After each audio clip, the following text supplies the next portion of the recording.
شابه ورده راهم ولاو اعتقلوها في الجزائر. قال كي دخلت عند القاضي قالت له سعاده القاضي واش راهي هي التهمه اللي راكم معتقليني بها؟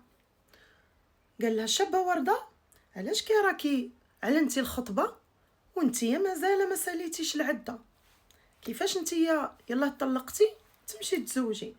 قلت له سعاده القاضي العده راني ساليتها 4 شهور راني ساليتها وراني دائما ندير العده ديالي وعطاتو الاثباتات. قلت له راني مطلقه عنده من قبل رمضان ويعطيه.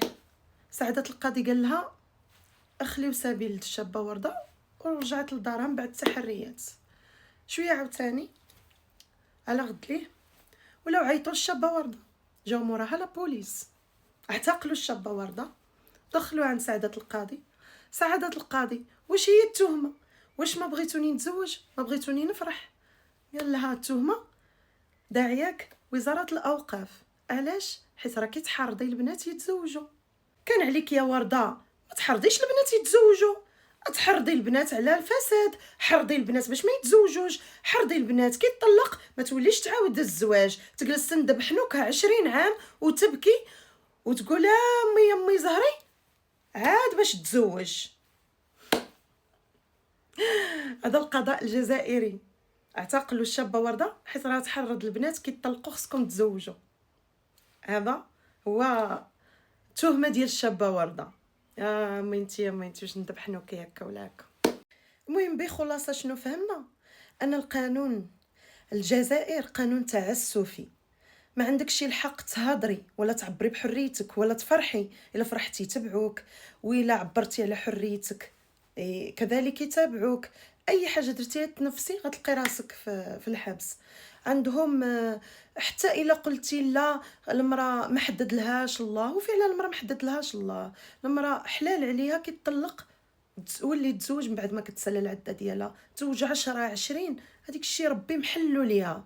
ما غيجيش الشرع يقول لها لا، قالك لا ما خصش هاد الكلمه تقال.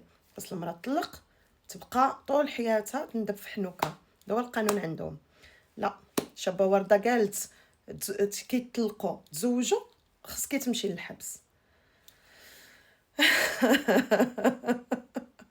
الحمد لله يا ربي، الحمد لله يا ربي ما رانيش جزائريه ولا حتى في الحدود ديال الجزائر. الحمد لله يا ربي على المغرب، الحمد لله ربي على محمد السادس وعلى بلادي وعلى الحريه. راسي راه ما كتعرف النعمه اللي انت فيها، حتى كتشوف الظلم ظلمات في البلدان اخرى. والله العظيم مع احتراماتي للشعب الجزائري، ولكن راه القانون عندكم. وحاجه اخرى انا اللي خلاني نهضر على الشابه ورده واخا انا مغربيه وما رانيش كاع جزائريه وماشي شغلي في الموضوع، هو الشابه ورده انا فان ديالها وكنحماق عليها وصديقه ديالي على المواقع التواصل على تيك توك.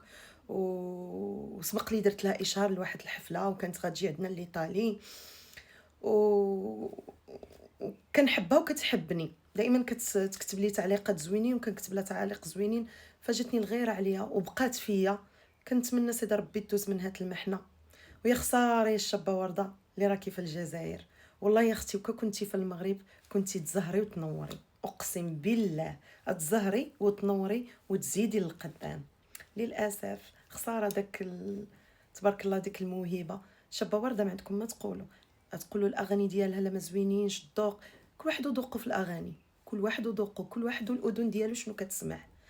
انا كنعشق الشابه ورده، اغانيها كيطربوني، كتعجبني الشابه ورده. من التالي ان شاء الله الحريه للشابه ورده، الحريه للشابه ورده، ويا ربي يطلق سراحك. وبلا ما نقول لكم بلا لي تيك توكر اللي كيطلعوا ويقطعوا في الشرف ديالها ويضربوا فيها ولاد بلادها يا حسره واسفاه. والله العظيم الا بقات فيا كما كيقولوا حتى المثل عندنا في المغرب كيقول لك ملي كطيح البكره كيقويو المواس. هي هذه ديال الشابه ورده. لقيتوها دابا كما كيقولوا فريسه سهله، ولكن ان شاء الله غترجع وغترجع بقوه.